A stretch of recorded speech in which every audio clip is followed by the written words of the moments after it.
Hey, so welcome to Joy for the Journey, the podcast. Listen, I'm doing this and I'm going to share with you how I got here because you may already know, but I had a podcast before. And I did the podcast and I was doing a really good job and I enjoyed the podcast, but it became a lot of work. I didn't know all the details. I just wanted to talk and just put some stuff out and just hope that it would work. And it did, and it stuck.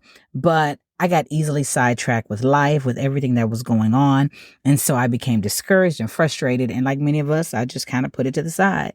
But over the time and over the years, I've had people ask me and people come to me and say, are you going to do a podcast? You should do a podcast. And they kept saying those things. And so I decided to go back to God. I'm like, listen, God, I don't know if this is what people are saying, or I don't know if this is what you're saying. So I spent a lot of time in his word and spent a lot of time with him to ask him to help me, to show me and to tell me exactly what I needed to do. And it wasn't until I had a conversation with a former colleague who challenged me.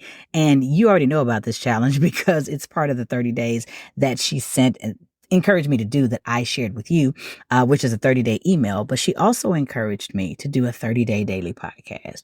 And I was like, girl, that's a lot of podcasting. But what she challenged me with was it's not just about showing up for your clients or your followers. It's about showing up for yourself. It's about doing what you're supposed to do as if your life depended on it. And I was like, oh, wow. I had never thought about the work that I do being that deep, like changing my life, but more importantly, being my life and being a part of my life. And so I decided to resurrect Joy for the Journey. So here we go. This is literally going to be a daily podcast for 30 days. I'm going to share so much stuff with you. I'm going to talk about my business. I'm going to talk about my life, talk about my kids. I'm going to share with you my discoveries, my ahas, my revelations, and even my fears. So I thank you for being a part of this journey with me. And I pray that this podcast, Joy for the Journey, will bless you, not just over the next 30 days, but for your entire life. All right, let's take this journey.